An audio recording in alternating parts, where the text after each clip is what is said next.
yeah. Yeah.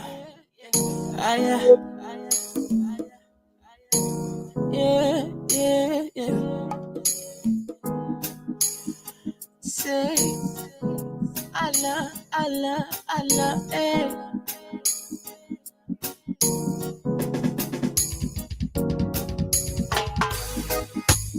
Day and break, everybody on the hustle. Some people know like peace.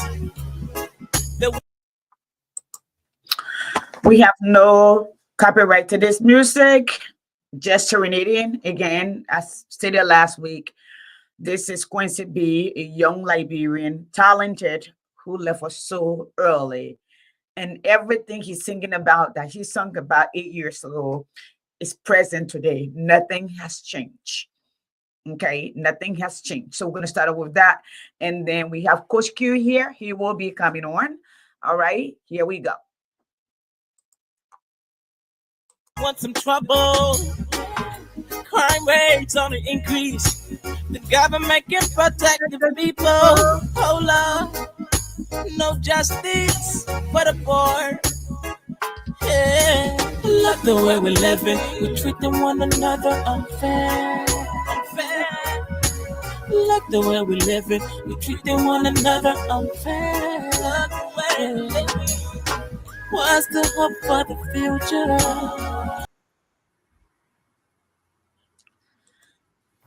That's a big, big question. Where's the hope for the future? As educator, that's where we live and breathe. We breathe for the future because our goal is to shape the children to become leaders, not just leaders, but good leaders for the future. So tonight we will be talking about 3 issues, and you can keep in mind whatever you have on your mind and join us later when you have questions. Okay, so we're going to be talking about what? We're going to be talking about the people's power. We stand in democracy because we're speaking respect to democracy. And then we talked about protest as guaranteed by our constitution, as speaking about Liberian constitution. So we need to put that in that context so we know what we're talking about. And the third thing on our list is, how do you create a nation where people want to live in? Private sector revenue generator. How do we create job? How do we create revenue? How do we put people to work? Where has it happened? Who has done it? Can we look around us? Can we relate to other countries around us? Even if they're not country within the same region, okay? Maybe beyond our region and see other nations who may not have had what we have or may have had that, but were able to expand. What does it take? What does it require? So those are what we're going to be talking about tonight.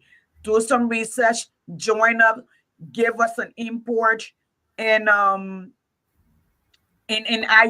really, really, really, really, really want to talk about the children, the children, the children, and we keep saying that history keep repeating itself. During Taylor time, there was no graduation at all. Then we came to Ellen, and the school was closed back and forth. The children have to get in the street, soon have to go protest back and forth. The same thing where we are. We saw gangsters from the government going to LU campus, beating up young people, necking them. Okay, here we are.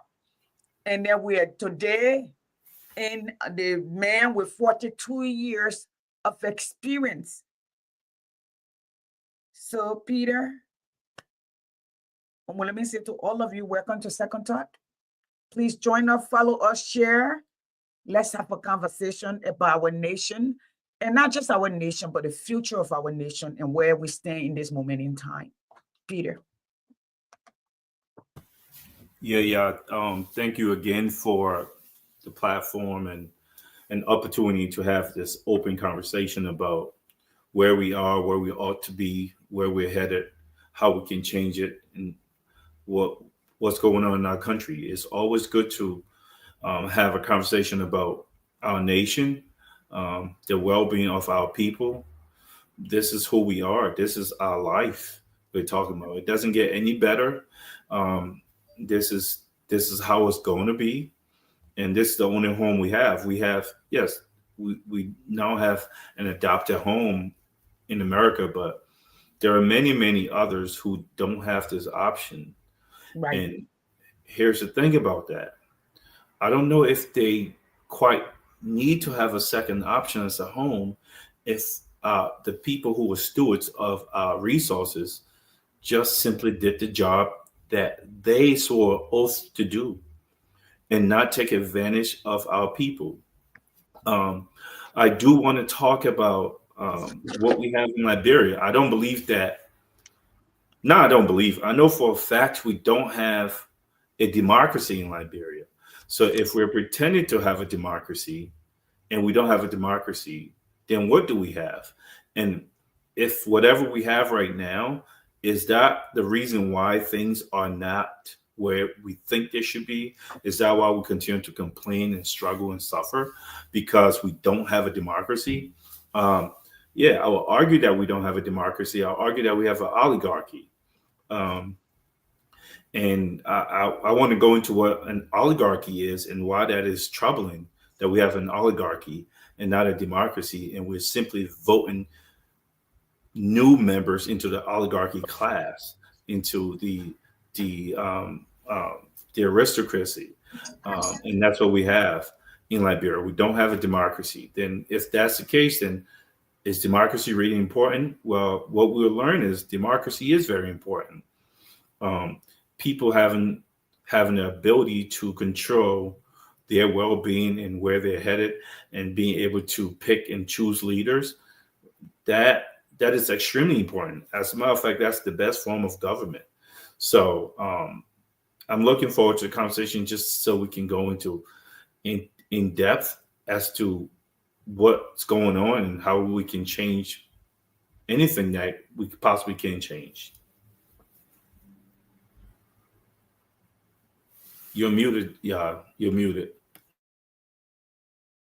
So let's start with this week, and I might play some of the video later. This week, I think I just chronicle from Taylor to Ellen. Now, I mean to Weah, and today to Joseph Boakai. Based on our constitution, protest is guaranteed. Okay.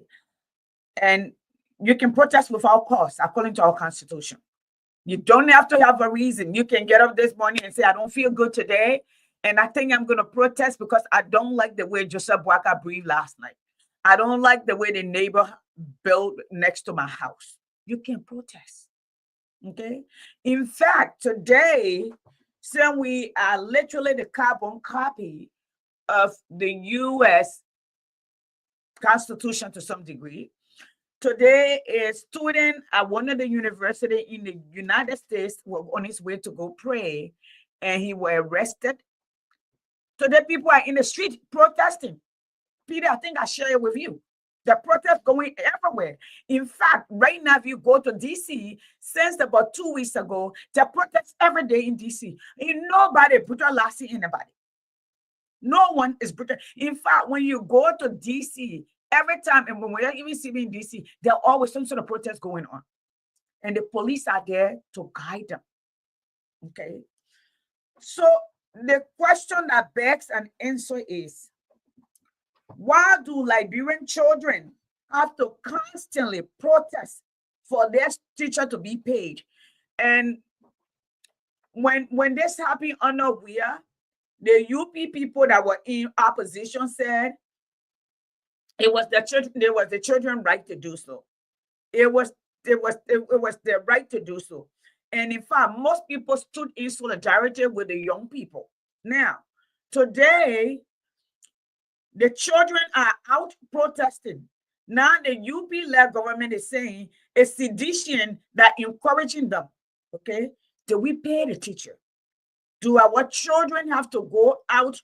Peter, let me just stop a little bit. I'm not sure if you have this in Rhode Island. Today, I took my graduating class on a field trip, and it's called JA Financial Park, where you take young people to go to have real hands-on life experience. I mean, it's like a scenario park. So they build an office complex, so to speak, with about maybe 8, 9 companies in that same park. So it's like a business complex, right? You have airlines, you have banks, you have restaurants, you have mortgage company. All right. So when you walk in, they give you a ticket. The ticket you choose, if it says on it you're a banker, you're a banker. If you're a banker, your code is on it, you have a bachelor, you have a master's degree. Okay. This would be when you go and log in after you get your code, it tells you what your salary is going to be. Now you have to learn to manage your funds. All right. These are young people, Peter. These are 8th graders going into the world. So today they have some of the I have this one child, and I'm coming somewhere with this, who went and bought this big old house. And she tried to get a car because they told her she's married now. She needs 2 cars to get around or 2 things to move around. She could not because her mortgage was too high. You hear what I'm saying? So when do our children get an opportunity to explore? And when we do not educate them, then what happens? Well, the kids have to beg to be educated. On the other hand, the government official children are in school, and they're not just in school, they're in competitive schools that are equivalent to international schools, or they're even in international school. So now to ask the question, did we pay the teachers? So Peter, that's what the protest was about. And these children were brutalized. They were tear gas. In fact, it's in the front page newspaper. You as an educator, you as a trainer, as a coach who take children from inner state, inner city, kids who they believe and make young men respectable men out of them, going into society. Some of them becoming millionaires, some of them playing pro football. What do our nation stand when it comes to that? So go into I want you to talk about protest as guaranteed by our constitution, and then the future of the nation, how it depends on what we do today with the young people. Yeah. So first, I want to start with where you left off. I am children's first person. I have dedicated my life to public service and to catering and leading children and working with young people. So whenever I see, and this a lifelong work, I know, and people will say, well, the kids in Liberia are different. No, kids are kids everywhere they are. Mhm. So whenever I see a kid getting brutalized or children getting beat up by adults or bullied in any way, it's heartbreaking to see. But it's not surprising. So I want to come back to that, but I want to start with what protest is. Yes. Protest is simply dissent. Dissent means you get to disagree. Disagree. Protest is Yes. the weapon. Protest is simply the weapon of the powerless against the power by shaming them. Okay, it's a weapon of shame to draw attention to a grievance. The grievance that these kids had was the simple grievance they had was, we want our teachers paid. Yep. There are a couple of things before. Let me come back to that in a second. The importance of dissent. This is why information. I hate to sound pompous when you say education. It just have a negative connotation when you talk to Liberians. Information is important. Dissent is the reason why you have electricity today. Dissent is the reason why you have a democracy. Dissent is the reason why you have all of the religion outside of the Christian religion, that is a Christian religion. Outside the Catholic Church, that's a Christian religion, is because of dissent. Dissent brought us the scientific revolution. Dissent brought us the Enlightenment. When I talk about scientific revolution and the Enlightenment, those are two events in history that brought about people moving the world forward. Let's start with the scientific revolution. We have a thing called the scientific method now. Whereas the reason we have planes flying, electricity, we have computers and phones is because there's a process in which you use to find truth. There's a method in which we use to verify things. And because of this pursuit of verification, we were able to invent a lot of things. The world became a better place. Before, there were people getting killed in a village when there was any pandemic because someone didn't go to church. They believed that. There was stone someone in the well. They would kill kids because they thought they were practicing witchcraft. Yep. We no longer do those things because we learned that those things didn't exist. We're able to do surgeries on people, replace organs, take medication, get any kind of health care because of the scientific method. We were able to verify things. Okay. The Enlightenment is what got us away from kings and queens with what was called divine right. Divine right is simply someone saying, God picked me to be the leader, so I'm the leader. Now we get to vote for who we want. Well, that was not the norm. Dissent brought that about. Okay. Right. Just as Martin Luther brought about the breakup of the Catholic Church, where there was a monopoly on God, and this really, really horrible time period in history. And that was called the Spanish Inquisition, where they just, all you had to do was accuse someone of something and they torture them. That person's the wrong religion. That person blasphemed and they tortured them, right? Dissent brought us all this. Allowing people to say, I disagree. It brought us what we call philosopher kings. Dissent, when everyone's going left, because everyone used to believe that the sun went around the earth. Mm-hmm. One person, well, a few people, okay, from Kepler to Galileo, okay, these people dissented. And guess what? It was one or two people, but they were right. They were right. So people should, whenever we have disagreements, and it's an objective disagreement, whereas you have an opportunity to speak and say and explain what you want, that is powerful. It moves the world forward. So let's come to the kids. Okay. Dissent is what brought America, the country that we all ran to, where we got democracy from. They said we don't want to have a king or queen anymore. We want to have this thing called president. It brought about the modern democracy that we have now in Liberia. They disagreed. They fought for if they hadn't disagreed, they would have went with the people called the Cavaliers. They supported king or queen. The conservatives, we would still have slavery. Let's bring it to our people. Let's assume the kids were put up to it. The teacher said, we're not getting paid. We need you to do something about it. And the kids said, you know what? We will help you. We will protest for you. Yasendi, here's the thing about that. There is nothing wrong with that. There's nothing illegal about that. According to Article 17 of the Liberian Constitution, they have a right to protest. You don't get to say that's not good enough to protest. Protest is not supposed to be convenient for anyone. It is supposed to inconvenience people, because what that does is it gets people asking what is going on. So when you say, well, the adults, how come they didn't protest? That's not your business. Constitutionally, they're right.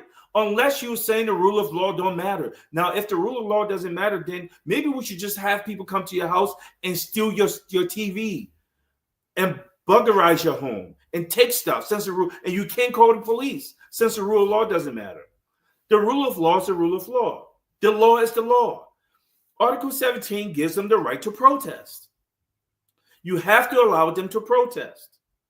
Okay? Oh, they're blocking traffic and people can't go. Find a way to solve it. Okay? As long as the protest is peaceful, the Constitution guarantees them the right to protest. Just like the Constitution guarantees the rights of the person who's a president to be a president and make the rules that he's making. We can't all take the law into our own hands. Nobody can. Nobody's above the law.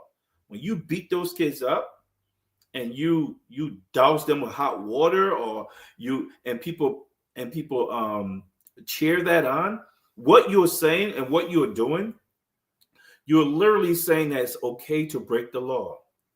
So that means next time when your phone gets stolen, do not call the police. There's no police then. That brings us back to the state of nature. That's a very dangerous place to be. The state of nature. That means everybody for himself. That's not civilization. That is not civilization. If the law says it's okay to protest, you have to allow them the right to protest. If you don't like that law, you do what it is that you can do to change the law. You get the Constitution amended. You go about the process in which that happens. This is the only guarantor of peace. So I don't care what the reasons for protest was. I don't care who put them up to it. The law is the law. Unless someone wants to argue and say it's okay to skirt some of the law. Maybe that's why we allow these lawmakers to get away with whatever they get away with. Maybe that's why we allow people to just remove a speaker. Maybe that's why we have civil wars, because we don't follow the rule of law. For me, it is very, very simple. Are they doing something within legal bounds? If the answer is yes, they can protest. If the answer is no, then they can't protest. But you cannot say, I don't like what they're protesting. I don't like who put them up to it or how they're carrying out the protest. As long as they're not breaking the law, leave them alone. So that's my view on that. Yes, sir.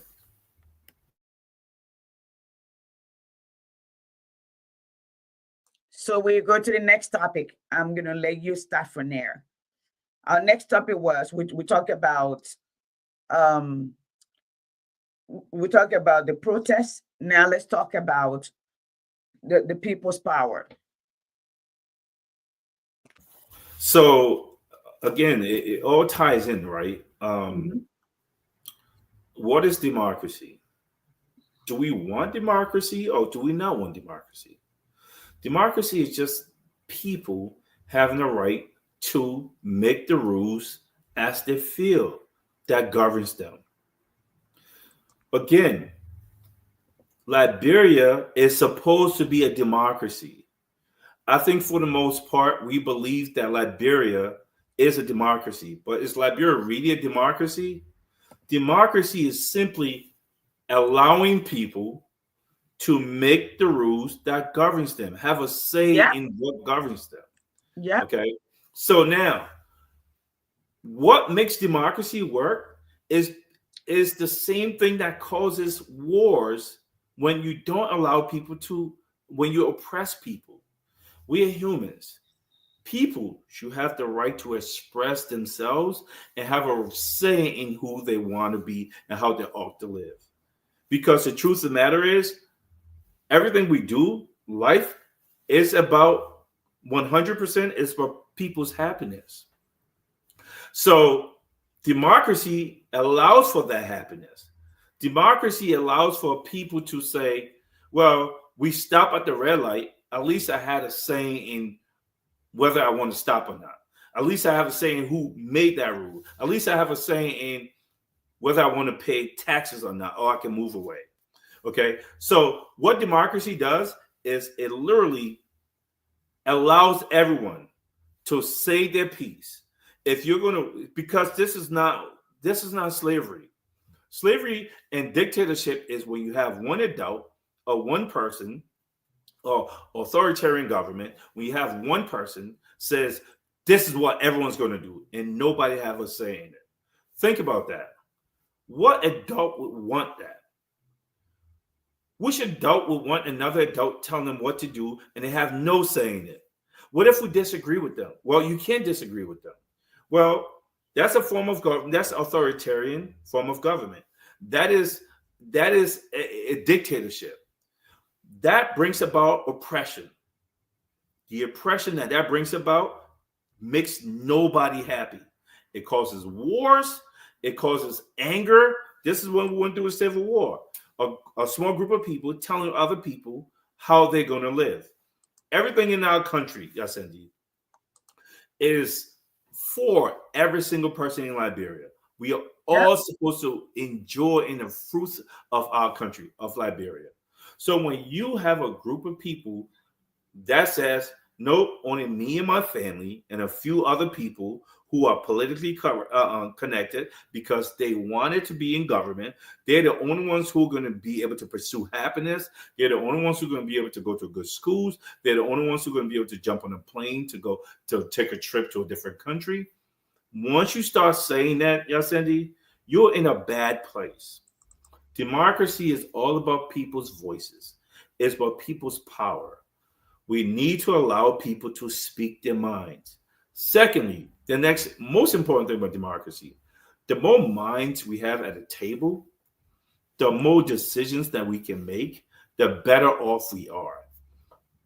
When there are a lot of people thinking to solve a problem, the more problems we can solve. So when you only have a few people who get to say how things should go and how things ought to be, you're not going to go very far in a very competitive world.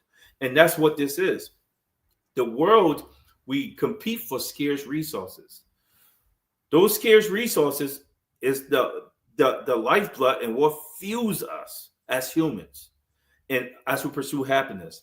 The more people you have, the better off you are to win in those competitions, to win in jobs come to our countries, to understand the new method of farming, to understand how we're going to export things. The more people we have, that's what democracy is. It allows more people to sit at the table so they can problem solve. So when you take away people's voices and you try to be the only person talking, it just doesn't build contentment. It also creates animosity. This is where wars come from. It literally affects the peace of the place, of that civilization, of that country, of that community, or that neighborhood. So democracy is extremely important. Anything that we're doing that touches democracy or destroys democracy is a major problem. Peter, I wanted to play this video really quickly of the children. Did you know that they had guns pointed at those students? Guns. Did you see that? And I also wanted us to touch the Supreme Court. I didn't get to read it. I think Emery says he's coming on. I didn't get to read the verdict because I'm getting different rendition of it from everybody else because they're speaking legal terms and some people have their own interpretation as to what is happening. But I wanted to play this, Peter. I wanted to play this really quickly. I'm watching this and it is deplorable. Oh my God. Oh my God. Folks, is it on? Where is this?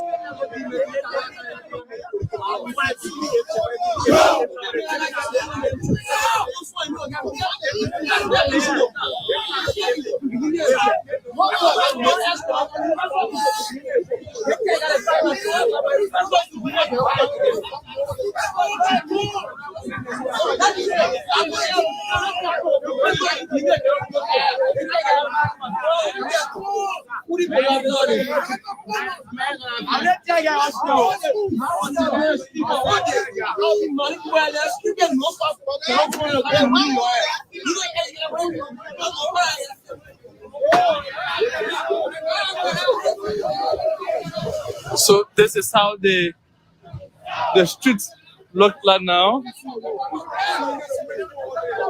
All right, so earlier on stones were thrown by the students, as you can see on the ground here. All right.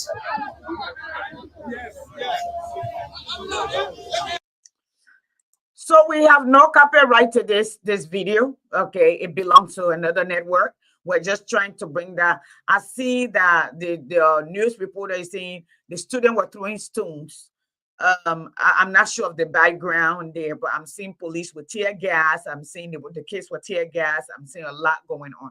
So let me bring Emery in. I'm gonna just let this rest for a second right here. Okay, but that is that. Where's Emery here? Mr. Nico. Hey, Emery, how are you? You're muted. Still muted. Okay. How you guys doing? We're doing good. Peter and I are holding up the stream. Thank you for being here. But let me go. We're going to talk about the private sector progress. I think that's where you come to play too. And hopefully, I don't know if you have insight on some of the Supreme Court, whatever it was today. I was not.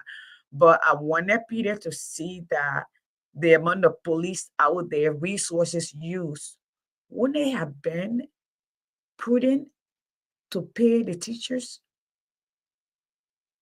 Why do we do this every time? And Emma, you're Peter's into history and education. You're into finance and education. Just would not be the more responsible thing a government would do? Well, yeah, it's the most responsible thing to do, Yasendi, but it is not. Being responsible is not what this government is about. This government is about enriching themselves and their family members and taking what they cannot earn with their talent and their level of education. Those are the things that you see. And I want us to talk about Joseph Boyka and the car, but we can talk about resources first. When you see a guy who goes to public service, and because you have access to money, so now you buy $900 pair of shoes when you didn't have money to eat, and you buy a $500,000 car, two of them, over $1 million just in cars. It tells you that's a sad person, Yasendi. Give me a second to talk about this. That's sad. That's really, really sad.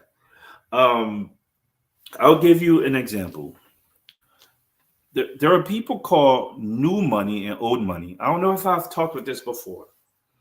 When you see a kid from the projects who come from poverty, some rapper, some NFL professional player or basketball player, when they first get their first check, Yasendi, when that kid walks in a room or in a mall, you're going to know that that's an NBA player. He becomes a bourgeoisie. For those of us who study, for those of us who study history, know this. If you go to Newport and you go to Fifth Avenue in New York, why you see those mansions? Well, people who just come to money, they want to show the rest of the world that I've made it. So Joseph Boyka drives a $500,000 car, or he gets a $900,000 pair of shoes.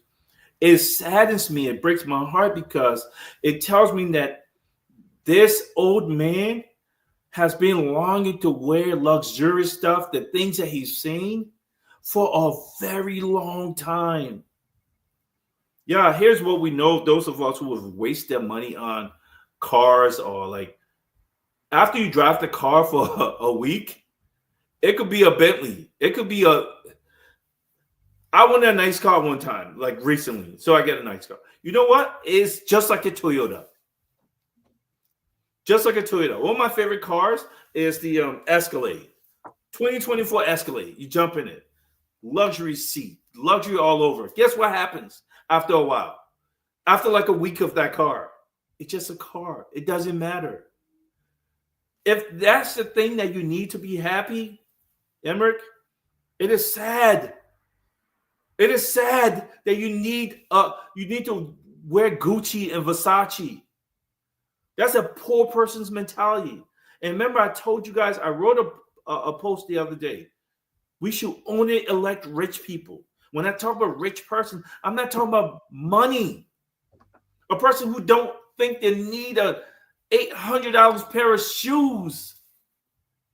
What makes them happy is to see 800 children get scholarships of their own merit to go around the world. They're happy to see 800 homes being built for our young people. They're happy to see 800 people being lifted out of poverty. Go to 800 weddings of young people that are starting careers and now they can start a family. 800 communities that don't have to worry about electricity. Those are the things that's rich. Just like you would your own grandkids or your own children, watching them grow up. That's what the type of person we need. Not a man who thinks he needs to have a $500,000, $600,000 car, bulletproof car. There's no, like, who wants to kill you, Papa? If they want to kill you, all they got to do is play a loudspeaker. It's way worse. You die. Thank you, Peter. Let me go to Emmerich. Oh my God, you didn't go there. You didn't go there. Emmerich, I am here. Somebody just sent a truck. One of those dump trucks just hit another motorbike rider, a young Liberian, and just kill him again. This is like, huh? Yeah, I saw that in around my area in going to, I think it's around Diggsville also. This is like every day or every other day. You just killed our children like dog. I'm not trying to veer off, but I just wanted to bring, that's why I'm here. Like, it's depressing. No, that's the reality. You see, sometimes you have to be graphic as to this for people to actually paint a picture or be able to tell a story. It's descriptive. You can't help it. It's sad, but we have to explain it as it is.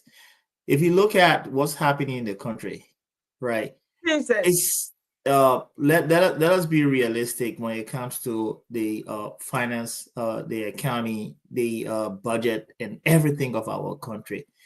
You see, we talk about programs, right? The MCSS, the school system over there, Monrovia Consolidated School System, is a part of the program. It's so important when it comes to education, especially when you see LU, the young people are complaining about some minor issues. I would say bathroom, class, and all of those things. They are all minor issues for anywhere, right? But then you see the president has put on display, a new set of cards. To me, I think we don't know how to prioritize, right? We don't prioritize the development of our children, the young ones. That's why you see sometimes too, I have this level of empathy for leaders that come in power and know nothing because we have not spent the time, the resources to nurture them. And I will tell you, it will get worse. And you think we are worse off now? Trust me. The reason why these things are happening, we are the product of our environment. Looking at what's happening with most of the leaders because they were not nurtured by the country. So this is something that has happened for a very long time. And now this is the impact we're seeing, right? So to a greater extent, we can't always blame the leaders we are seeing today. All we need to do to see how we can be a voice to change the system, how we can be a voice to be able to reverse the wrongs of the system. When you look at those things that are happening, and this is the argument that we made from the get-go, that people within a failed system have not been exposed to anything different from the failed system cannot bring about change. Cannot bring about change. You want to know what you know. Yep. You can only do what you know. What you know has failed all along for 170 some years. So when it comes to innovation, what do you know about innovation? What do you know about reform? Those are important things, and good thing you guys are always on. No matter how many people are watching, you really don't care about it, and that's No, we good. That's a don't. very good attitude.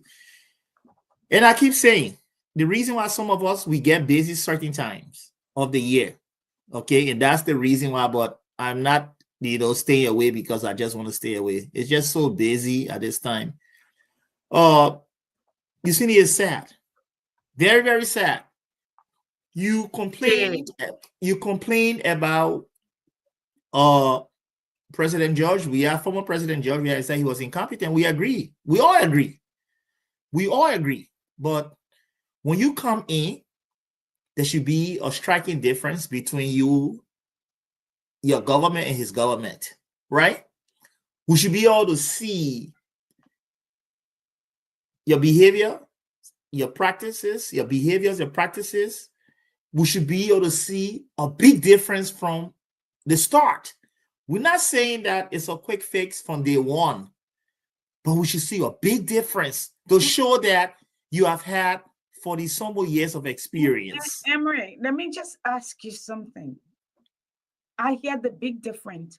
However, start with simple thing as a plan. Yeah, but Plan for the nation. First of all, go ahead. But you see, there were when you say a big difference. I keep telling you over and over, there's no way in any organization, in any association, anywhere you cannot move with our plan. No. Right?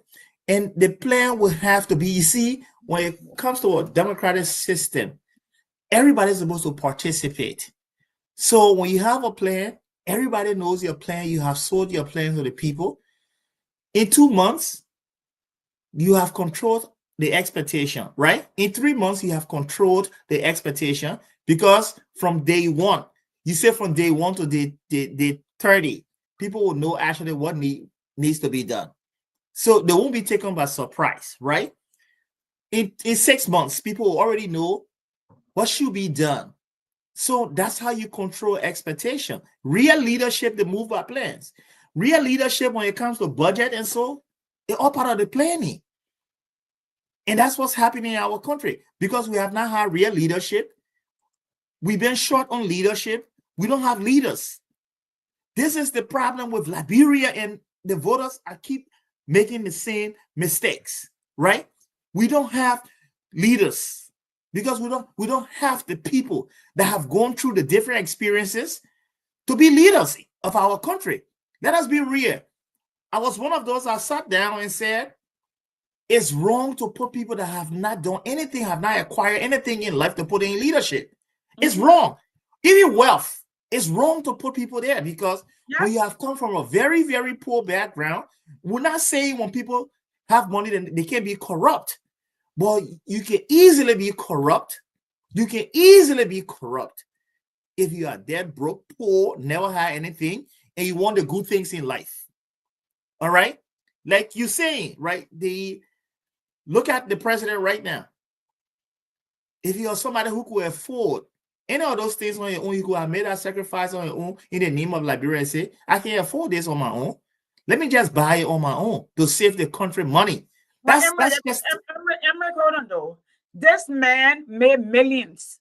This man had worked, and the west side of Liberia is all around the world. Most country, okay?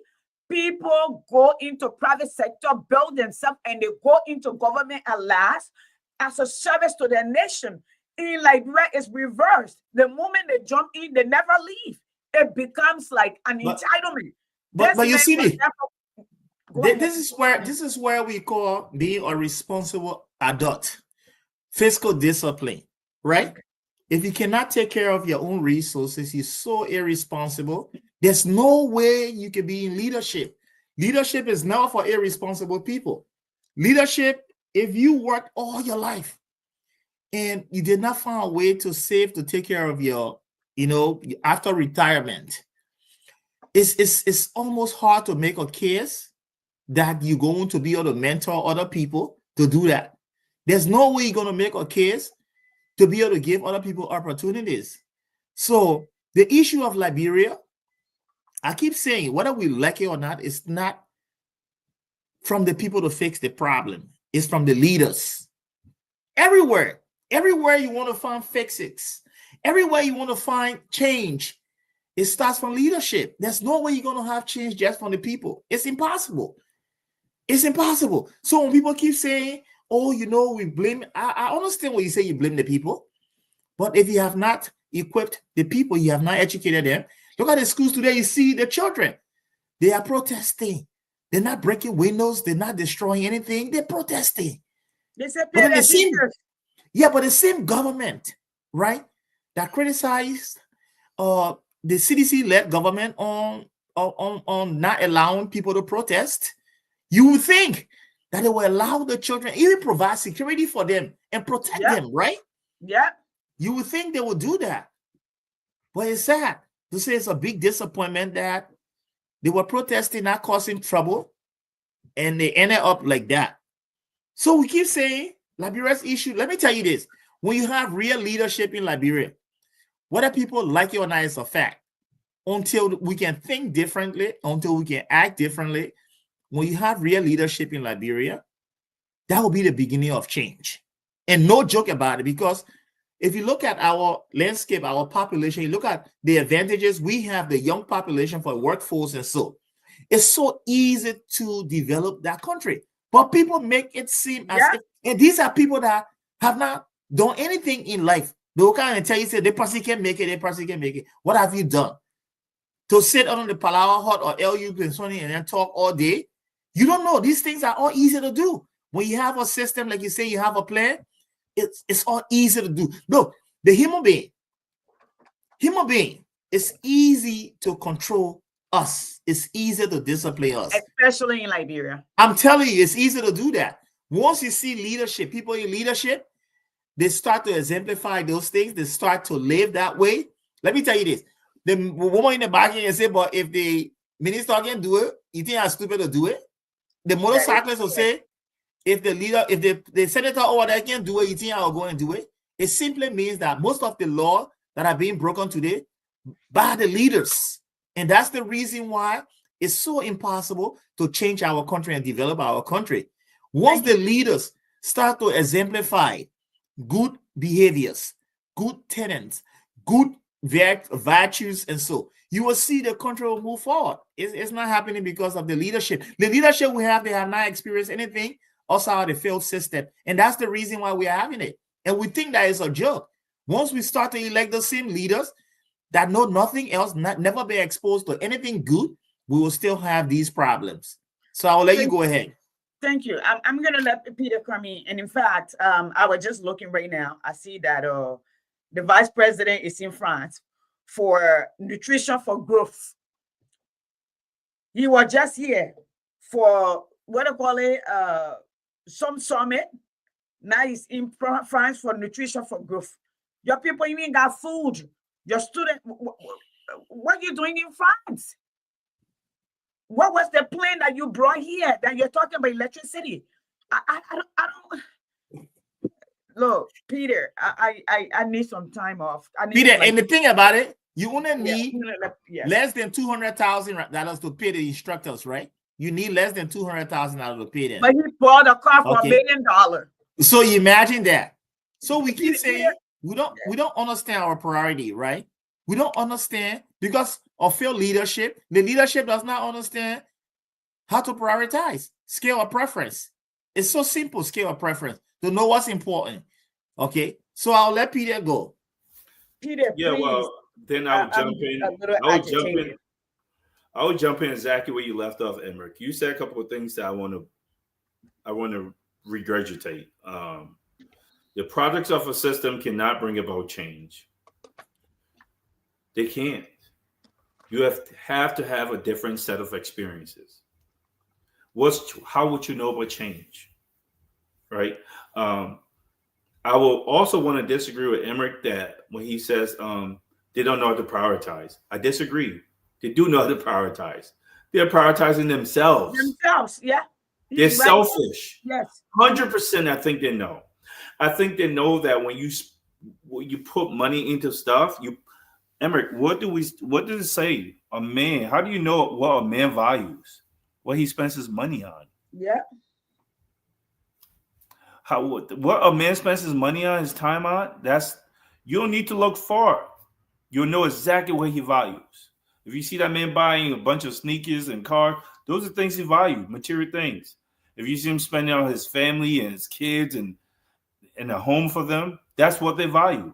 So I think their priorities, the people we're picking as leaders, because they are system people, the Liberian system, is why they're doing that. This is all they know. They have always been saying outside the fence, saying, man, one day, if I get there, I'm going to get this big house. They've been dreaming about those things. They didn't sit back and do like Kangali says, man, if I ever get a chance, I'm going to move my country to an 80% literacy rate. Just watch. That's not their priorities. So their priorities is them because they're poor character people. Which brings me to my next point, and something that really, really drives me up the wall.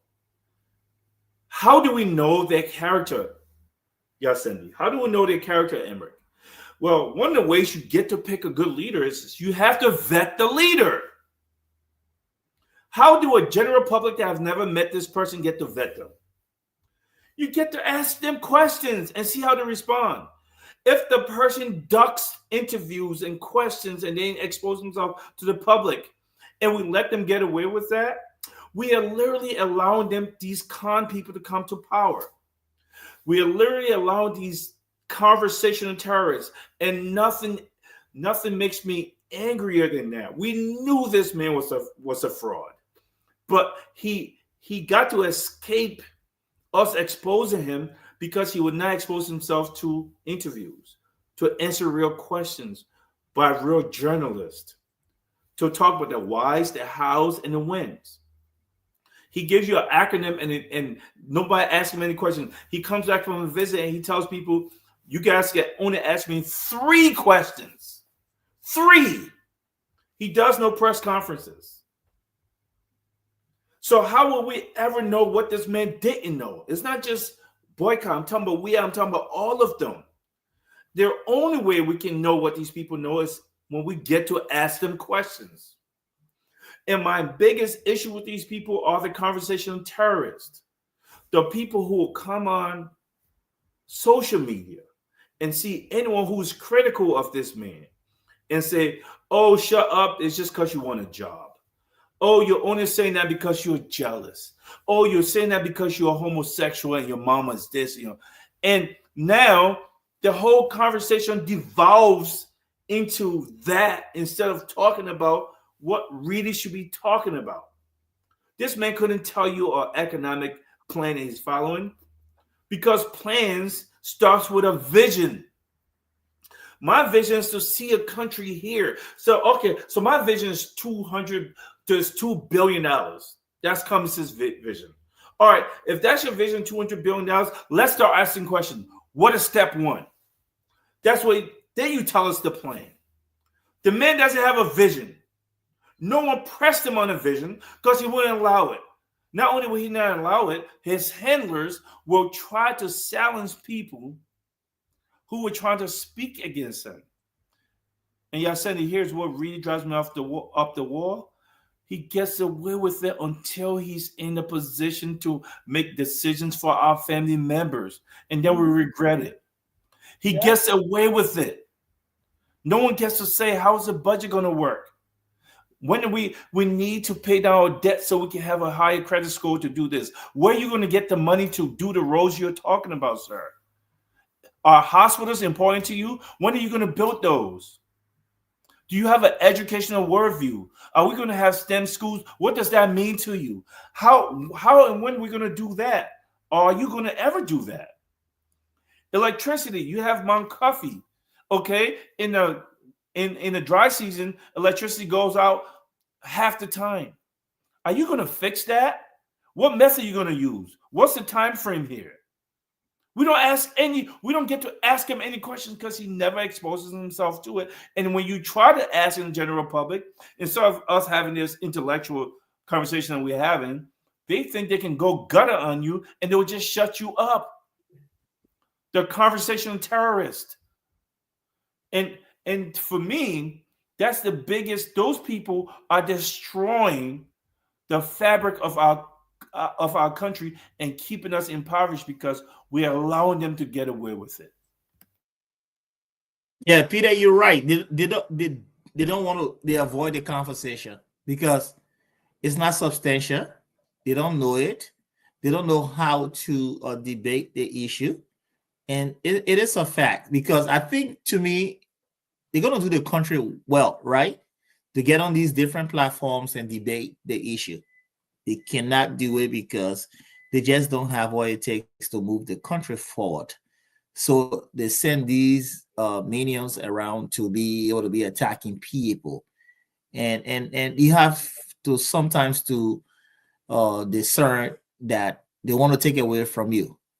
Okay, they want you to go in a territory where you will deviate from the issue that you want to discuss. In most cases, they do it, and now I know it. I discern when I see a person, especially when we are discussing something very important.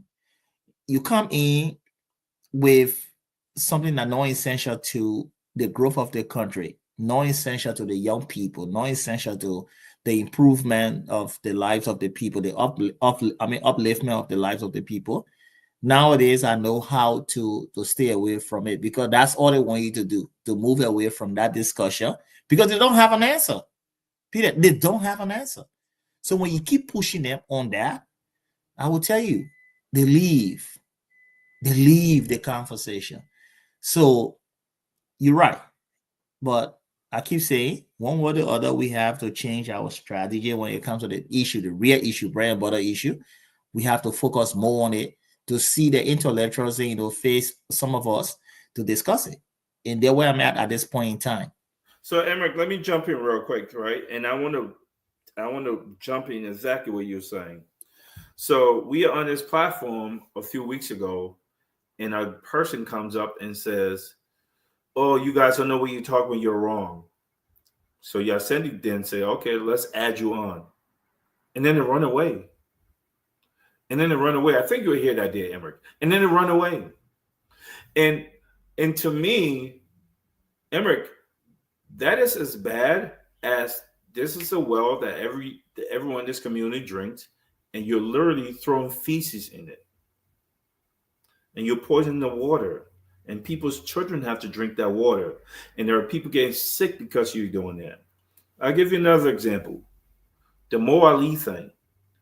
$250,000. We cannot account for that money. That the list that he provides is unrealistic. And we act as if that's not a big deal. We talk about it shortly and then it goes away. Why? Because you're bringing up, "Oh, you're jealous of Mo Ali." I'm jealous of Mo Ali. I think I paid more in taxes this year than Mo Ali made this in his regular paycheck. How am I jealous of him? How? Jealous of me? How? I've seen his girlfriends. I'm not jealous of him. I can't be. We can literally and Emerick, this is where I like to go. I don't I like my personal business being personal, but I just wish sometimes they will say, "You know what? Let's prove some of this stuff we're saying." And it bothers me that don't be like Emery and start putting people paycheck. No. You're muted, Emerick. We need to do that. Emerick, you're muted. Emerick, you're muted. Go ahead. The bully coming on the whole gay stuff, right? The moment he said, "Oh, you bring your girlfriend and your wife," right? The people said, "Oh, you disrespected Liberia." So, but they did not think about the disrespect to his wife and to Cummings when he used to say that when he's not, right? But he said, "Oh, if you want to try me, bring your wife and your girlfriend." What happened? All of them got mad at him. They got mad at him. All got mad at him. You won't be president, you can't speak like that, but you can speak to him like that. Cummings a better person, right? My wife knows me. Okay, she knows me. Cummins so refined. I cannot be like Cummins. And Peter, I cannot be like him. And you see, Gray and myself, what we're going through, right? I am not this person. Peter, if you and myself need to fight, I will tell you the truth. You'll get to say, damn it, I didn't know this side of Emery. Because, Peter, we all got this thing in us. Cummins is a very, very great man. His discipline, I cannot be like Cummins. I cannot.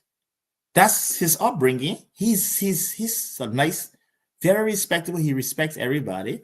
But Peter, I cannot be that way. That's the reason why I'm now a politician. Because if I'm up there, and I will tell you, I cannot be a politician. The reason why I cannot be a politician, and it's simple. I can't, there's certain things that Yusini knows. When I get ready and when I'm going crazy, it's different. So when people come up and they talk like that, they think they are the only ones that have it in them, right? Some of us, we're 10 times worse than you. But it's just that you can always be like that. All right? You can always be like that. So yeah, Emmerich, well, I disagree. I can always be like that. So I mean, I know you can. Yes. Listen, Emmerich, you're 100% right. I can't be a Cummins. I cannot be a Cummins. And this is why we think the man should lead. Peter and Emmerich, though. Okay, I hanging out with Mr. Cummins, not this time, last Saturday, but knowing as long as I've known him, because I remember when he was retiring from Coca-Cola, they had 2 segments of retirement party for him. They had one in Marietta, where with like all of the international people, that the places that he lived and led, like from Nigeria, from Kenya, or just along the Eastern Africa belt all the way to South Africa, all of them show up here in Marietta. And the honor that was given him. I have my phone. I just found that phone. I'm going to see if I can recover that data. I mean, yeah, my data is in there. And some of those pictures, I'm not sure they're going to be good. But this weekend kind of solidify some of that. This man had left that organization since 2016. He was there as a CEO from 2008 to 2016. He's been gone, 9 years, and he's called back and still making impact. Okay. And Emmerich, I told you, and Peter, I told you this weekend, at the honoring of the Spirit of Greatness. My heart, I don't know, we say this will be a direct translation because Emmanuel, we say my heart rejoiced because I heard a man who sounded like me, who looked like me, okay, or like my brothers, or like my friend for that matter, with the same accent, on a stage with at least thousands of people from not just all walks of life, but a very distinct class who have earned where they are, Peter. Okay, we're talking about academics, we're talking about CEOs, okay, business entrepreneur and executives. I'm not talking about just executive. I'm talking about Fortune 100, Fortune 500, Legacy University. And I'm speaking to this man, how many people he had impacted with his what do you call it? Paying it forward to be honored. And tears rolled down my face. And I felt bad for myself. You see, let me just come in. What you just the point that you are making. Let me just come in. Let me tell you this: how a lot of things changed for me, right? And I keep saying, Cummins may not know how he impacted or how he impacts so many people. Okay, it can be indirect, right? Just from being around him, listening to him, to understand your worth, knowing your worth. You see, that changed for me. The way I interview on a job, the way I interview for a job, everything changed. And I will tell you this, right? I started reaching my highest height in corporate America the moment I met him. Let me be frank with you. The moment you met me, because when you were on that one job. No, but listen, let me tell you business stuff. When you were on that one job, what was giving you hard time, you didn't want to take it, okay? because you didn't want to change up. I said, w- Kevin will we understand. Take the risk. yeah. Remember, take the risk. And I never You see said that we save share, them. yeah, So we don't share even a go lot. there. But my point, the big Okay, pay. that One one when I'm you not on sit, there. Put that in my one when witness. yeah, I no, say you it, I say it on the no, air. you trust me, I will not take you from there. All right. Okay, thank You you. begin like my mom. You let her, you don't you want the Peter, mama, you yeah, replace yeah, my mom. you So see my that point, I'm with people. there, to sit, some of us we felt that it will ruin your chances if you negotiate on salary. Correct, I will tell you, correct. truthfully, some of us felt that it's going to ruin it when people interview and you bring about maybe something that they don't have to say they have this offer and you say, no, that's not my offer. I mean, that's not what I want. We Mhm. think it will ruin it. Let me tell you the truth. Was So you after, walk away. Mhm. yeah, after hanging around someone that comes to say, know your worth, know your worth. That rang a bell to say, wow. So some of us been somehow being underpaid for what we give to a lot of different places, different companies, and different agencies, organizations. And so from there on, my attitude changed. The boldness to know my worth and to tell you that even though you have the position for this, but I'm worth more than that. It was Yeah, always something that I've learned. And I will tell you this, it's been working. I'll go for an interview and say, oh, the job, we put it up for this and that amount. But I would say, no, I think with what I'm bringing, it's more than that. And you see, from there on, it had always worked in corporate America since I met Cummings. And I will tell you, knowing your worth, when he always tells you, know your worth, it's true. Know your worth. Peter, you are a coach. You tell your even the kids you're coaching, they have to, but you don't have that worth. You have to add value to yourself. and You you have to also add have to value. believe, and that's where Yes. I'm not calling you out, Emery. Go ahead. Go ahead. And like I was saying, tear rolled down my face because here is a man who the Peter was just saying, say, here I am. I have done it here. I have done it here. Here's how we can do it for your children, their children. And you go get my own right now. I will decide if I want to do it. Now, I see people in my inbox where it's coming, where he's not speaking. But that Saturday made me, I came home, I was excited, but I have that mixed feeling, but I was sad in my spirit. How do these people see? But we can. So I'm gonna leave that to Peter. Yeah. So So yeah, so Cindy, Peter, before you come here, I was about to end. So the 12, 13, 14 years ago, people that I reported to, my bosses, I will tell you this, after I met Cummings, the current salary of some of them way beneath me, way beneath me. So I was just like, wow. You see, sometimes you have to meet a person at a place where, right? And this is the point. When you meet a person, it's not all about trying to see what you can get materially or financially or so. There's so many ways people can be able to impact you, inspire you, so many different ways. And this is my story. I said when I met him, people that I used to report to 15, 12 years ago, after I met Cummings, it changed. In no time, it changed. When I look at the amount they make now, after 10, 15, 20 years, they're like, there's a big difference. Big, huge difference. Because maybe if I had not met Cummings too, I would not have had that mindset to say, know your worth.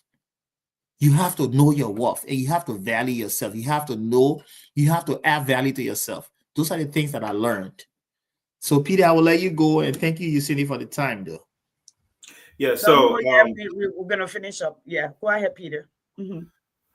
So just continuing the theme of knowing your worth. I say this to my students and my players all the time. And yeah, Cindy, you touched on it. You've got to have value added to yourself. I I literally obsess about my And if I talk about me, it's going to come across bad, arrogant. But when I tell people I've worked here, I've done this, I've interviewed here, gotten this job, the same kid from nothing, when we came here, we went from being okay in Liberia to come here to being broke. The only reason I was able to get those things is because I added value, right? Yeah. And let me explain what that means. Yes, indeed. You see how Emmerich's wearing his hair? You see how I'm wearing my hair?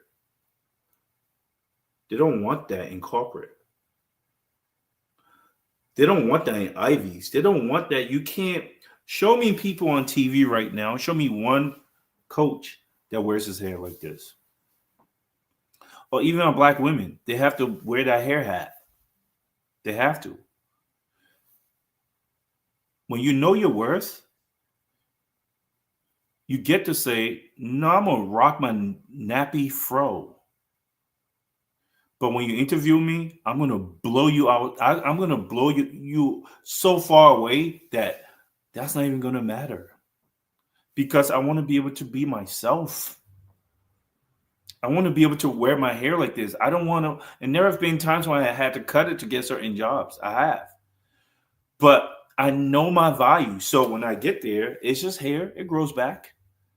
I grow it. But by the time I grow it, they like this. He's really good at his job. Yeah. He's really, really good. And you do have to know your worth. What does this have to do with Liberian people? I believe that Liberian people don't know their worth.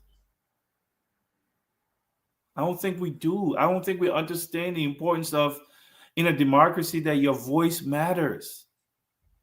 Your voice matters. The money doesn't, listen to what they tell you. Oh, you can't insult leaders. Like what? So the leaders can steal from you, and we can insult the leaders. In democracy, we do. That's how we protest. Yeah, but listen to that mindset. Like, oh, you can't, like you're not allowed to question leaders. You know, the same type of mentality is when there are old people in some family that molest their children and they get away with it because they are old. Think about that slaves mentality.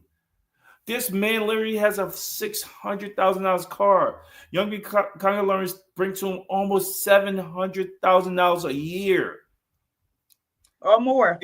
And not even from the kickbacks we're talking about, and add no value. And you don't get to question her because she's a leader. They don't know their value. They don't know their worth. So we have to educate our people. Unless that happens, nothing is going to change. And things must change. We literally have an oligarchy in Liberia. That means a ruling class of people. We have a ruling class of people, and it's only them and their family gets to benefit from the riches of our country. We are richer than a lot of big countries. Yep. We are. We were richer than Singapore. We're richer than the Philippines. We are. The natural resources we have surpasses them. So where is it going? Well, there's a small group of people who believe that they are more valuable than other people gets to do that. You say you can't insult the leader, but the leader can order people to beat other people, children. The leader can sit there and say to Prophet Key in the background, it's okay that he's talking derogatorily, sexually about Mr. Cummings, and you say in the background, say you're doing a good job, and you don't want to get insulted in the future? Are you serious? You think you're better than other people because you're a leader? Leader in which way? What did you lead? What value have you added to the country for all the money you're taking out? No, we have to change that mentality. We have to. And that's the problem we're having is Liberian people, we don't know our worth. And Emerick, you said something else that I want to jump on. You said, sometimes I have empathy for these people. I get you. You're right. We never who educated them? When? What type of education system we have in Liberia? We have a regurgitation system. Can you memorize this and speak? We don't have a mentality where we get to analyze things and critically think and synthesize information. We don't do that. We give the prize to the kids who can recite things, who can regurgitate. That's what we think about it, right? South Africa, there's on the news now, just came up that one of the universities just have this promising thing of HIV research that they think they came up with a cure for HIV. Yeah. There are other places in Africa where this guy's like, yo, I know how to produce energy from water. Right? Like they're doing things Tesla was doing. Tell me the last research, the last peer review research that came out of University of Liberia. None. The people don't even have a place to pee. Well, I'm not blaming the kids. You can't have. That's the point I'm making, Peter. They don't even have a functioning bathroom. Before I would say tissue. Before I would say hand sanitizer. Yes, so I want to talk about even the government buildings, even these ministries, right? They don't even have bathroom you can go to a flush. But I'm coming to a point. You don't get to take home $600,000 for yourself. Then you don't get to drive a $600,000 car and wear $900 shoes, and all that money is not coming from because you earn that money on your own. It's because you're taking it from the pot that's supposed to serve these things. And our people sit there and let this happen because they don't know their worth. And they say things like, that's our leader. You can't start that to the leader. Says who? You sound like a slave. You sound like a slave. You're enslaved. You have an enslaved mind. You can't, there is nothing wrong with having a $600,000 car. You can't do it in a country where we have more mold on our biggest university walls than we have paint on the wall. There are no research libraries. Our brilliant kids' minds are not being developed. We have now one single STEM school when the world is moving to an AI revolution. We don't have hospitals. We don't have adequate hospitals. I have a friend that just went and visited. He goes, you'll cry if you go to the hospital right now. He works in healthcare. Yep. SB, what you're talking about. Yes. So I'm saying, that's where our mothers are supposed to go give birth. That's where our emergency patients are supposed to go. Our children are supposed to go have surgery. And you get to take home how much again? You want to make $21,000 a year? What value are you adding? We don't know our worth, Emerick. We don't. Go ahead. Peter, all great points. Yesenia, I think you're about to close, right? Yeah. Mm-hmm. Yeah, you're about to close. I'm sorry I came on late. That's but your own time. The issue of Liberia, I keep saying leadership. Leadership is the problem. The whole country, whether we like it or not. We may blame the people. We may blame, other areas that we should be blaming. But leadership has as I would say, the legal arm to do what is needed to be done. Leadership has the Constitution to say when you're there, you have to perform your duty. Leadership, when it comes to the Constitution, leadership is supposed to support the Constitution, even though everybody's supposed to support the Constitution, but leadership got they execute, they implement, they be able to have the judiciary system that will interpret the Constitution. All of those things is from leadership. So when you find leadership that is disintegrated, like we see the Supreme Court, the Justice Ministry, the President, the executive branch, that's complete disintegration. This is where we see Liberia is a failed state. And people think that you have to be fighting, or you have to have war in a country before you can be a failed state. No, a failed state is just this integration in the different functionalities of the government. Because whether you have the different branches, right? You should find integration. You should find them working together. They may not agree, but they should work together. But what's happening in Liberia, you see today, we have two speakers, right? It's a part of this integration. If you look at the interpretation of the Supreme Court, right? You find the Justice Minister having his own interpretation of the ruling, and they say, the Justice Minister was wrong. That this integration, because the Justice Minister, what's happening to him? He's caught up in this whole subjective and partisan, politics, right? When probably he does not have the qualification to. So because he thinks that he's from the executive branch, how can you be from the executive branch and you say you're going to interpret the ruling of the Supreme Court and have that ruling according to the way the executive branch wants it? No. Interpret it. You see, in this country, you saw what happened when Trump came, right? But he first Secretary of the Justice Department, you saw what happened. Trump was pressing him to do certain things he felt was unethical. He resisted. We've seen it. People think that the Justice Minister will have to work at the behest of the executive branch. No. When they hire you, even though he appointed you, hire you as a judge or as the Justice Minister, you still have to have this objectivity and independent mind to be able to function without being controlled. This is the problem we have in Liberia.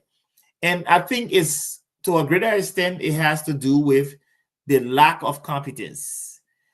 With the same system of handouts, the same system, like you say, the oligarchy system, where you think that certain people control the whole system. We don't have a democratic system in Liberia. We have it only on paper, right? But in practice, we don't have the democratic system in practice. If you look at our democratic system, where you say the majority going to vote for Trump, but then at the same time, too, the court will say some of your actions are illegal, right? They're going to reject it. In Liberia, it's a totally different ball game, right? Boy, I got to have his way. Let me jump in real quick. You all picking pink up. Okay, go ahead. Yeah, so let me jump in real quick, right? You just said about Trump.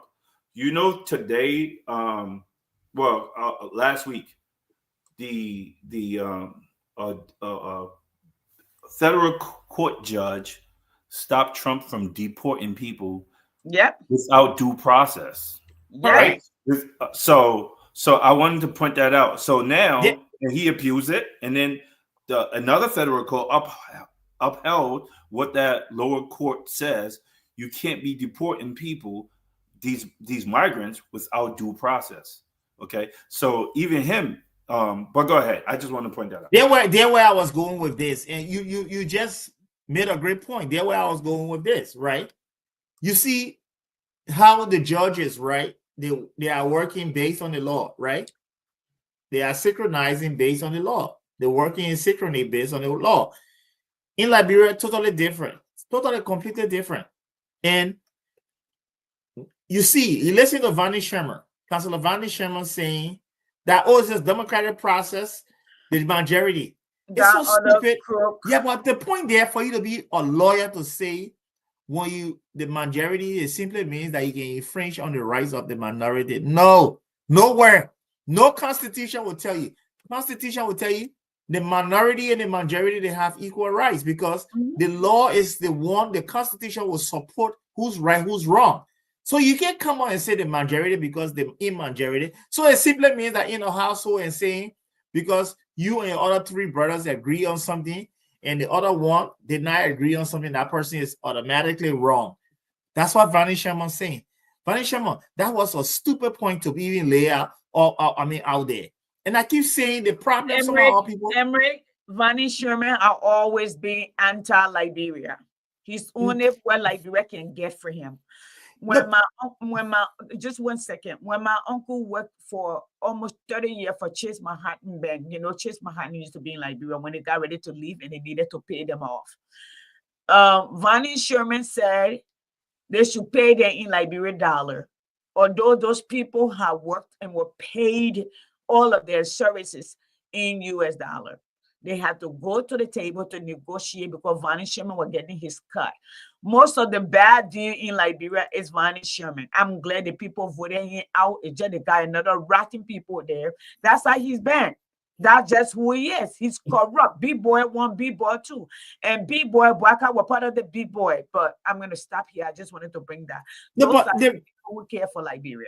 right, the reason why Vonnie Sherman ran out of any country that's so successful, that Vonnie Sherman, if he was actually brilliant, Vonnie Sherman could have been a billionaire in America.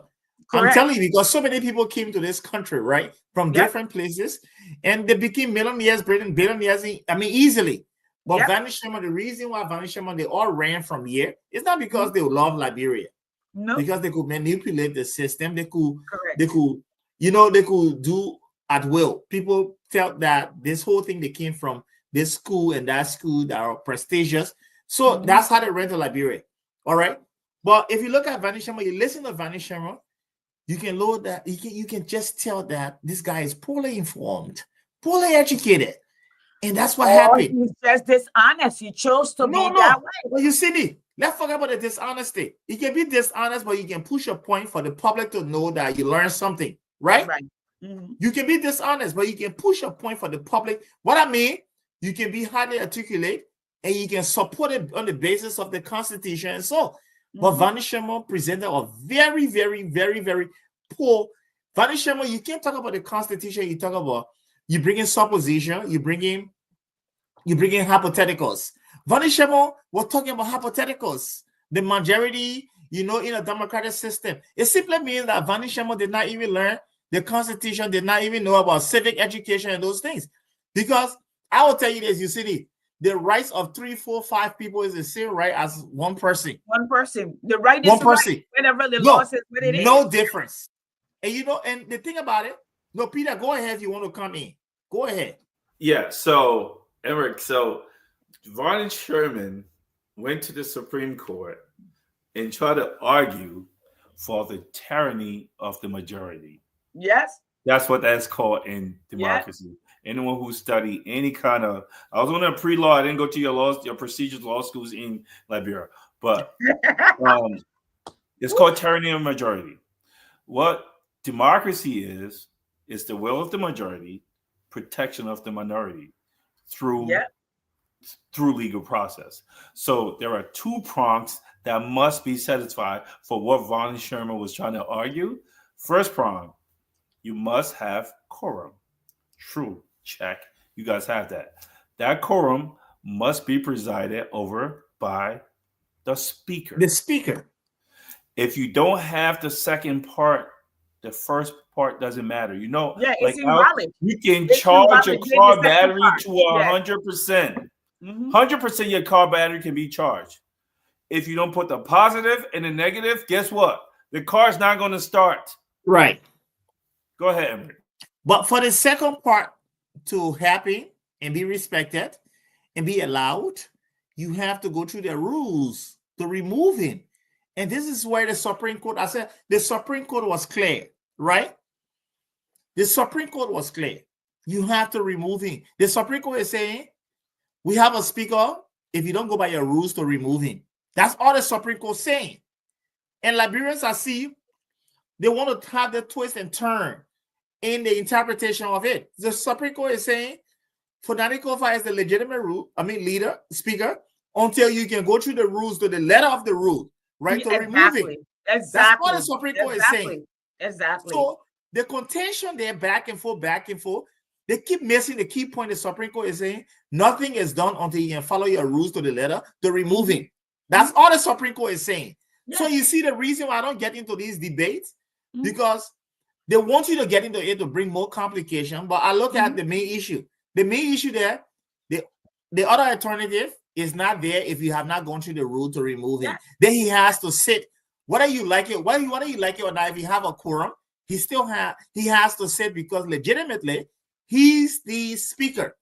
If you are not going through the rules to remove him, he is still the speaker. No matter how you twist it and turn it, he is still the speaker. That's all the Supreme Court was saying. Correct. So I will leave it as that. So if you see what's happening, Peter, you want to come in, you guys can come in. Anybody can come in. No, I was just going to say, to just buttress your point, there are rules. You got to follow the rules. You can't say, we know we have the rule, but more of us don't want to follow the rules, so we shouldn't follow the rules. It doesn't work like that. No, it doesn't work like that. And that's all the Supreme Court was saying. People are saying the Supreme Court is being ambiguous. And so, no, the Supreme Court, this is it. The Supreme Court hasn't reached that point to say you're wrong, you're right. When the Supreme Court keeps giving, because the Supreme Court will tell you, say, the law, this is the interpretation. And once they tell you, this is the jurisdiction of the what do you call it? The justice minister. The justice minister is supposed to be the one who interprets for the nation. He's supposed to be clear, concise, and for the Constitution for the nation. His loyalty should be to the nation, not to a particular political party, to a tribe, or to a man. He should not. You remember when we had the protest in 2000 when Donald Trump was in power, when the general, some of the soldiers don't go to protest to stop people. Peter, you remember that when he came out and said, we do not take oath to man, we take oath to the United States. All right. So it does not matter who swear you in. Your oath is to your nation. And this do keep complicating things. And I see today what they've done over the years is, Emmerich, when you have a nation where almost 50% cannot read at 8th grade level, where you're taking civic out of school, where most people, and God, this is a reunion, right? Peter, Emmerich, myself, the rest of the team not here, and that's okay. Remember, about 9 years ago, they did not have StreamYard, but we have Zoom. We have Emmanuel Macedo. We had a group of people, even the swimming ball, that we would send them in the street when Liberians would tell us, you can't challenge your leader. You can't do this. As we continue to educate, we were taking our own money on the weekend for people to go from community to community so we can teach them their constitutional right. Is that a true statement, two of you? And that's how far we've come. And now we hear, and whether we like it or not, we've made progress because people are added their voice. Now people are telling you, Article 7, Article 5, Article 2, the Supreme Court is the final arbiter. Wherever they see they can rule something. And when I hear your boy Fubi, and let me say that in all clear terms, it's hard for me to see it. And Fubi is somebody that I like. I'm glad he did not win. Because he really does not have a position. No disrespect to him. Even if he had won a commissar won or commissar now when he won, he would not have been for the Constitution. Sometimes we don't understand these things when things are happening. Okay? So we are here because most of our people only know where they know. Peter, when you go up interior, when you get home, go and talk to our people. Most of them don't even know what's going on. They don't. If people spend 8 hours a day, if out of your 8 hours that you're awake, you're moving around, you spend 6 of it just finding food.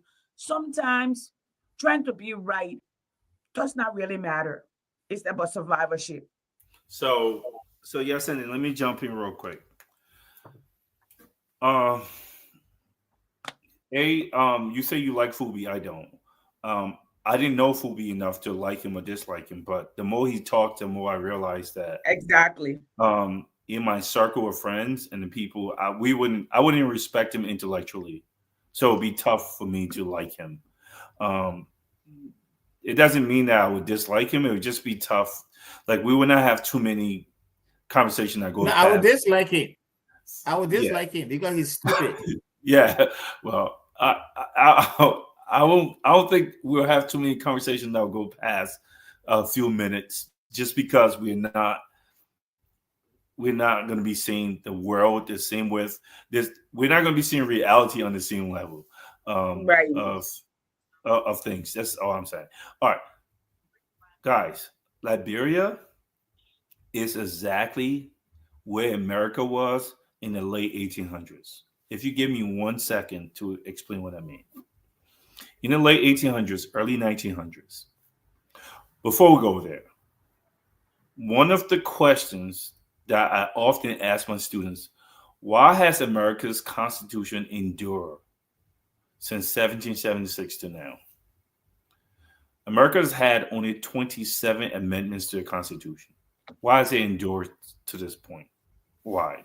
Well, when governments and empires had crumbled and toppled around the world, they have remained strong. You know why? The thing of America's Constitution is the malleability. The fact that you can is malleable. The fact that you can bend it and you can amend it and you can interpret for new times and new things, right? Yes. Why are they able to do that? Yes. Because it's based on principles. What are those principles? Human value, human rights, and freedom. So, come what may, does this align with freedom and justice and equality for all? That's it. If it is, they find a way to fit that in. If it's not, they find a way to take it out. You get to amend their constitution. In the late 1800s, America had a major political problem. Early 1900s, there's this drove of immigrants coming into America from Germany, from Eastern Europe, from Western Europe, from not so much from Asia because they excluded them because they wanted any Chinese-looking people here, but they wanted this land that they stole from Native Americans to just be for themselves, right? They had these things called political machines. Political machines is what we have now, right? We had the oligarchy in Liberia. Who know you? Mo Ali is quick to go to who knows you. Mo Ali, put your name in Google and put my name in Google. We'll see who knows who.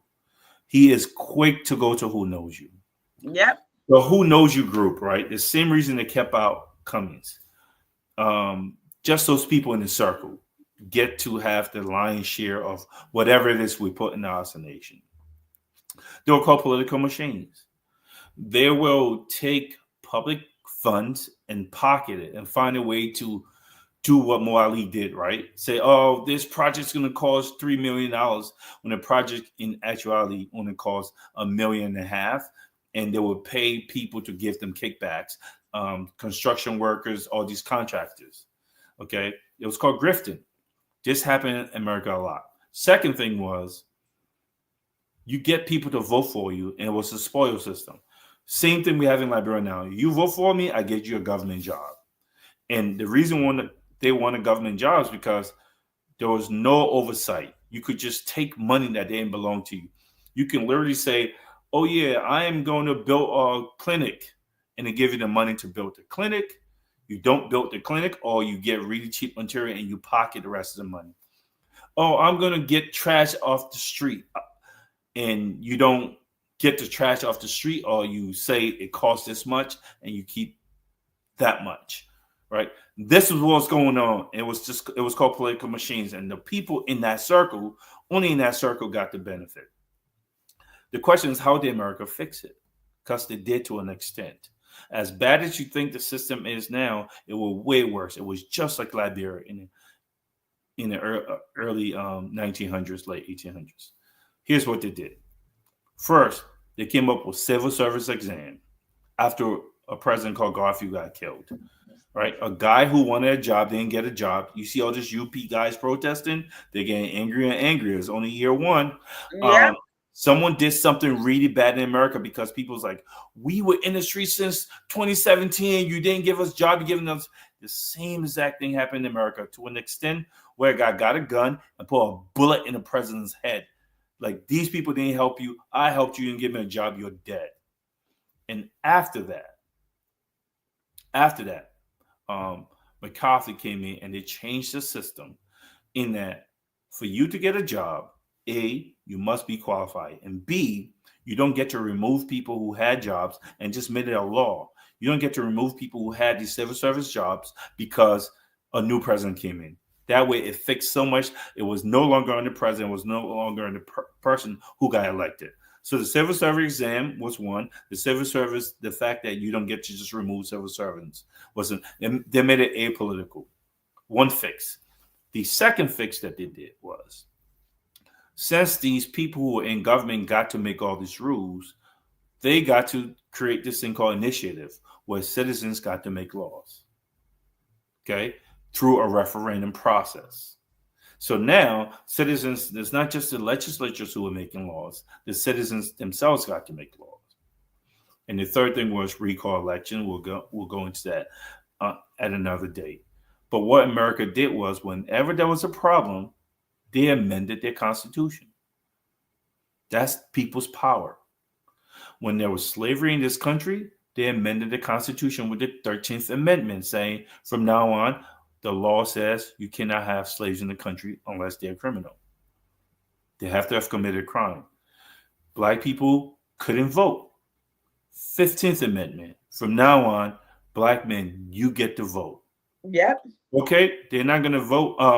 Only citizens going to be protected by police. 14th Amendment. If you're born in America from now on, equal protection. You are a citizen, and every citizen gets to be treated equally. What am I saying? Whenever they had a president who tried to run for more than 2 terms and they thought that was too much, they passed a law. 22nd Amendment. As a president, you only have 2 terms. Women couldn't vote. From now on, 19th Amendment. Every woman can vote. On and on and on again. When they had a huge problem with crime because of when they banned alcohol, 21st Amendment, we're repealing the ban on alcohol. What did America do, people? What am I mentioning? Well, what America did was they just went and fixed and amended their law. Yep. And that's what we need to do. We need to give people back the power. And hopefully, Yasendi, we can talk about that at another time. But giving that people would be back our the topic power, for next week. Yeah, giving people back the power is how you change the system. We can sit here and complain about things over and over again. Nothing is unique in Liberia. Nothing. There's a way to fix it, and you can do it constitutionally without shedding one blood for it, because the rules are there. America went through all that. Since we want to copy and paste America's Constitution, let's see how the things that we copy and paste, how can that fix some of our problems? Because nothing, no problem that we have is unique to us. Thank you, Yasin. Emmerich, we need your closing statement so we can go ahead and go if you're still there. Okay. So I'm going to go ahead and close. No, I'm still here though. Okay, go ahead. But before you close, I have this video. I wanted to play this video before. Okay. When I'm going to play this video tomorrow night also. I want Liberia because at one time I was in Liberia and I talked to Mrs. Cummings' sister, I call her Sister Teresa, and she said to me, yeah, we're talking to people. It's like, especially in Liberia in some places, it's like trying to explain a fire to a blind man. You got to let them see. So we have to, if we want change, we have to get down, we got to roll our sleeves and do it. So let me play this video really quickly, Emmerich. And then how long is the video? It's not just about a few seconds. It's not much. It's Okay. not, this one's like a minute. Okay. So go ahead. Let me play this. Engineering was named for him in recognition of his service of more than 30 the university's first president, Dr. Thomas W. Cole Jr. Dr. Cole was appointed the first president of Clark Atlanta University in 1989. He headed the largest college fund UNCF institution with approximately 5,200 staff and an annual operating budget of $120 million. He was named president emeritus upon his retirement on July 20th of 2002. The Research Center for Science and Engineering was named for him in recognition of his service of more than 30 years as a faculty member in the Department of Chemistry and president of the university. Because of Dr. Thomas Cole's commitment to Clark Atlanta University, the Clark Atlanta University National Alumni Association unanimously agreed to create a legacy award to a very deserving alumnus in his honor. Watch the tape. I had gone to undergraduate school with each other, and a mentor of mine who I replaced when I ran Coca-Cola Africa, who was also the first chair of Clark Atlanta University when the schools were combined, and I became chair of the board. Emery, I'm going to stop here. I'm going to stop on that. That just the stage right there. Somebody have to be there we have to have example, so to speak. Okay, we have to have example. The children must see example. Peter, when you go to your school, when especially like we were having a meeting the other day. In our school, it's really hard to find men in the school. Okay, and I'm saying to some of the male students that come, it's good for them to be visible because our sons need to see them. They want to see possibilities, okay? They want to see good character so they can also model or mimic them, all right? So, and then just from what Emery said, coming around, getting around with Mr. Cummings, it getting a different perspective on stuff. And I'm sure in your area, you found somebody that you thought, even if they didn't fulfill your need, okay? But that was an example for you to see, to say, you know what, I want to help. I want to be the one that the young boys look up to. I want to be the one that the little brown boys or the white boys look up to, and kind of integrate and also work hard to earn. So that's what I wanted to bring to that. But Emery, go ahead and do your closing, please. Yeah, you Cindy, I listened to that, right? One thing he spoke of loyalty, and I want to touch that.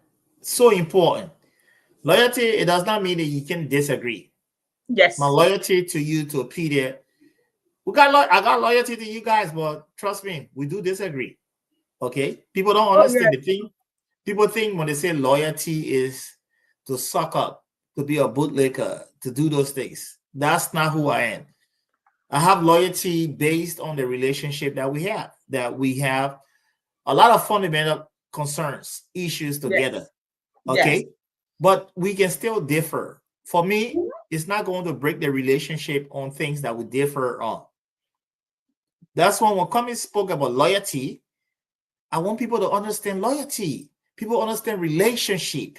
Relationship, you see, you can get in places too based on relationship, not only because you are educated, because you have the practical skills, because you have the experience.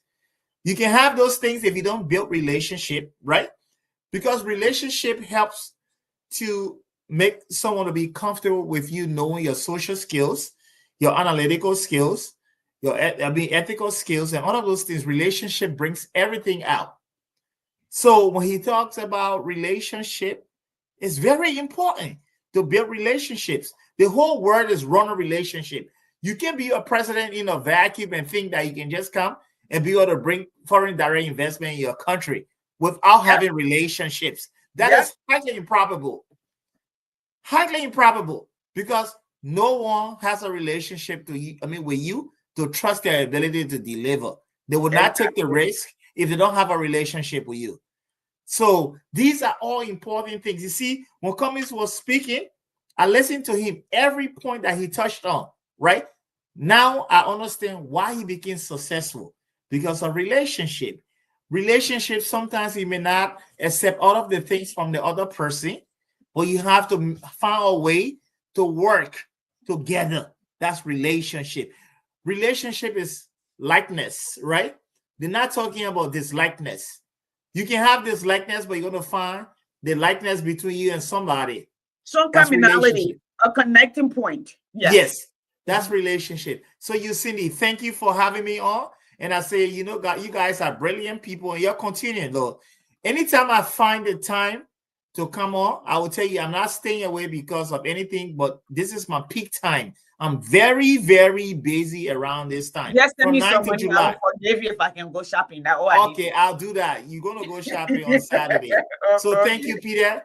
My respect to you guys. Okay. So Thank you Peter, all. we got 3 minutes. You can use the 3 minutes and then send us home. We can't hear you. You're muted. Yeah. So in closing, I just want to say these conversations are very important. I want to leave with a couple of points. Point number one, there is nothing that we are going through in Liberia that other people haven't gone through. Number two, we are in a much better situation than a lot of people who got themselves out of where they were as far as complete abject poverty. Number three, we must be willing to speak truth to power. We must. The pretentiousness that we have in Liberia, it is absolutely our biggest dragnet. This is what has held us back and continues to hold us back. We must disabuse ourselves from the slave mentality. We cannot say because this person is a leader, so therefore you don't get to question them. Those people are called absolute rulers. Never. The world was extremely unhappy when those type of people led. We must ask questions. We must. We must govern ourselves by the rule of law. It's not optional. It's not a luxury. We must be willing to fight because those people will not just abdicate. Oh, I shouldn't use that word. Those people will not just give up their position without a fight. Guys, Emmerich says something that was very powerful. If those people truly had the skills, imagine, just think about that. Liberia, coming to the West, is the greatest dream of every child born in Africa, especially in poor countries. Not just Africa, any poor country. I was that child. All of us was. We would have sold our left arm to come here. Think about it. These people had the opportunity to come here, and they chose to go back. Not to serve, not because they're bringing something back, because they couldn't compete here. So if you take Liberia and the spoils that they got from the position that they hold, what do they have? Nothing. These people are literally going to fight for their lives. This is why they have their minions and this is why they have their chihuahuas on here attacking you and calling people gay and saying you are on drugs and every derogatory thing. You're cleaning poo-poo because they know without what they have nothing. But here's the thing. It's either them and the system continue to be as it is now, or is our people and our family and our country. You've got to pick a side. People, we have everything we need in that Constitution. Like I said before, the reason America was able to solve the problems it solved was because of that Constitution. Because we're lazy in Liberia, we literally copied and pasted. That means all the answer to the quiz, all the answer to the test is right there in the paper. We got to dig in. We think we found a couple really, really good answers. And we're going to start slowly but surely letting our people in on the secrets. But we must take our country back. We must reclaim our nation. If we don't reclaim our nation democratically, we are going to have no country to call our own. So thank you, Yasendi, and I look forward to the conversation continuing. Thank you, Peter. We will send you home with this video and listen up to it, and I will call it a good night. He's one of us, a voice just like us, who signed with the same accent, who worked hard in a competitive world and made it. Like him or not, Giving his credit that he's doing because he deserved it. He earned it. He earned it. I'm not sure if the foundation I got to be successful would have existed. If not for CAU, I wouldn't have met my wife of over 40 years of marriage. So CAU was clearly consequential to who I am today and to who I've been, for the last, 40 plus years. Ladies and gentlemen, let us salute the 2025 Dr. Thomas W. Cole Jr. Legacy Award honoree, Trustee Alexander Alex Thomas.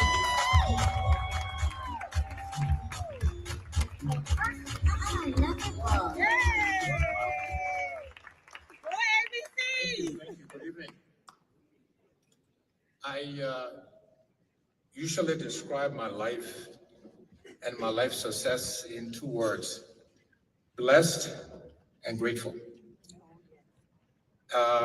And I've had an incredibly blessed life.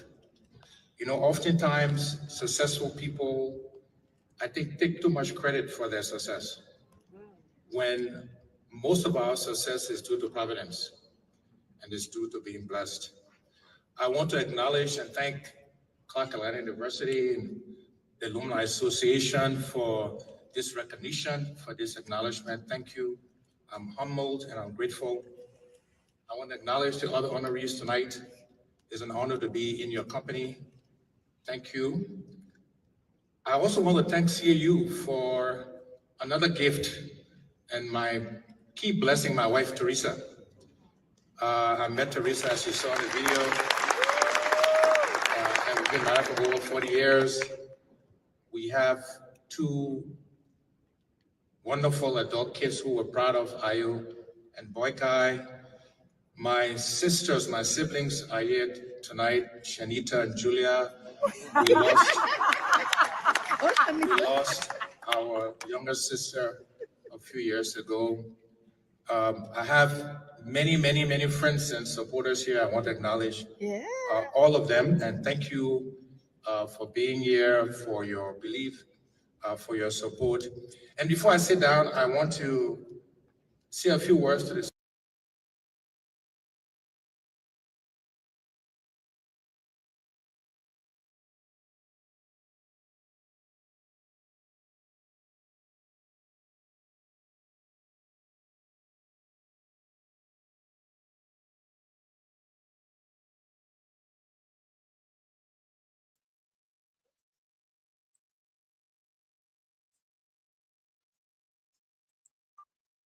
Set goals that you want to go after. The young people, and just some advice in no particular order. Be ambitious for yourself. Be determined. You will have ups and downs, but be focused, be ambitious, and set goals that you want to go after. Be constant learners. It's important that you're constantly thinking, acquiring, and learning. Something I encourage. Relationships matter. The world is run based on relationships, so don't burn any bridges. And pay forward. Pay forward by giving back to CAU. Pay forward by helping friends, relatives, neighbors when you're successful. Be happy for and celebrate other people's success. So again, I want to thank CAU. I want to thank all my friends, supporters, family who have been my support base, have encouraged me and explained a lot of my success. And of course, we thank the Almighty God. Thank you and God bless you. Please bless and pray for Mother Sabina.